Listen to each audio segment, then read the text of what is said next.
Hey y'all, welcome to my channel. Today we'll be discussing some One Piece chapter 1040 and some major details revealed. So if you haven't read the chapter, this is your spoiler warning. So, I'm going to spoil everything for you. So be sure to read that chapter before you come back here to this video. Also, be sure to like, subscribe, and to let me know your thoughts on this chapter. If y'all got any theories, man, I want to hear them. So leave everything down below and I'll check them out. In this video, I won't be going over the full chapter breakdown, but I'll be tackling some of the biggest reveals in the chapter. The biggest being that Raizo has defeated Fukurokuju. Nah, man, I'm just kidding. But we'll touch up on some positives from that fight because there were actually some positives from there. But just a quick touch up. The cover story, we actually see what happened to Niji and Yanji, and they were actually defeated by none other than Big Mom. But we kind of already knew that, but we just needed confirmation, so it was nice to actually get that. The chapter starts off where we left off with Kid and his damn punk attack. Now, I'm not gonna lie to y'all, man. I'm not one of those people who slander Kid, but in this chapter, once again, Law's the MVP. You gotta give it to him. Give the niggas flowers. Funny thing about Kid's attack is that the anime opening once again spoiled us manga readers with the beam from Kid's damn punk. But I guess it's not really a spoiler considering we didn't actually see him doing it.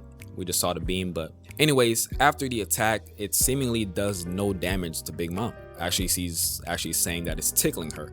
But that may actually just be an intimidation tactic to prepare for her next ability, which is the Soul Pocus, which she tries to do on Law and Kid, but she actually fails because they're actually not scared of her. So she proceeds to take some of the lifespans from Kid's crew, Slave or Life, which is immediately stopped by Law and his new ability, R Room. Now, where the fuck did this come from? I have no idea, but this nigga Law has the biggest bag, the deepest bag I have ever seen. Now, this is a callback to Rosiante and his ability, but Law basically has his whole devil fruit. And to be honest, man, Law has progressively proven just how formidable he is, and with each chapter, he just keeps digging deeper and deeper into his bag. The only person that has a bigger bag might be Big Mom herself, and maybe Blackbeard, but that nigga has 2 devil fruits, so maybe 3. But it'll be interesting to actually see how Big News Morgans portrays this to the rest of the world. But at least for Law, man, I'm predicting that his bounty is gonna skyrocket after this. Not only because he was instrumental in defeating Big Mom, but because of his awakening. Now, we then see Kid hit her with another damn punk, this time sending her down to the basement and through and off of Onigashima with a bomb to keep her company. Now, it is confirmed, narration box and all, that Big Mom has been defeated, the first Yonko by the Supernova. Now, I have heard some folks in the community express their dislike for this fight, but I've actually, kind of enjoyed it, and I like how Oda did it here because we have Big Mom defeated, but it still leaves room for her to come back later in the story, most likely Elbaf.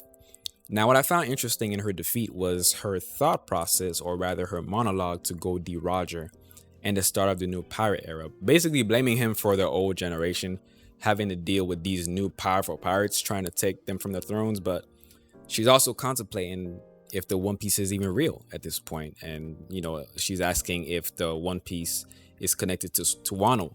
But besides the obvious connections of the Kozuki clan and the Poneglyphs, are there more secrets that Wano have that we're not aware of as yet as it relates to the One Piece? I also wonder what Zunisha's connection to all this is, because though I don't actually subscribe to the theory that Wano is Zunisha's destination completely, I do believe that the goal for its sentence following the crime relates to the next Joy Boy, which most of us believe to be Luffy. Now, this leads to the other major reveal that Zunisha actually being Joy Boy's companion, which is something I haven't heard anyone directly predict as of yet. So once again, the GOAT himself, Oda, has thrown us another curveball, but the theorists gonna go wild this week. And we got some other interesting updates this chapter as we learned that the Reaper figure Zoro encountered was not Brook, as he is still protecting Robin. Now, my thoughts on the Reaper was always that it was an hallucination or a mental battle. I was never in the belief that it was Brook, but it's nice to get that confirmation. And I think it's just part of Zoro's side effects from the drug that helped him recover. Then again, it is One Piece, so the logical answer may not always be the correct one, but that's why we love it. So we also see the yokai created by Kanjuro is now presumed to be destroyed in the explosion, or at least retreated for the time being. So that's something that's wrapped up. Now we also, like I said, we had the Raizo versus the Fukurokuju fight, which it looks like Raizo is the winner. Now I did see a comment on YouTube, which was actually interesting to me. It said that Raizo enduring this fire is basically a callback to, if we remember, when Odin was actually being boiled. Raizo was one of the main ones saying the fire is hot. So to see him withstand that fire to defeat his enemy is actually some very good character development. So I appreciate that as well. And last but not least, we have Orochi.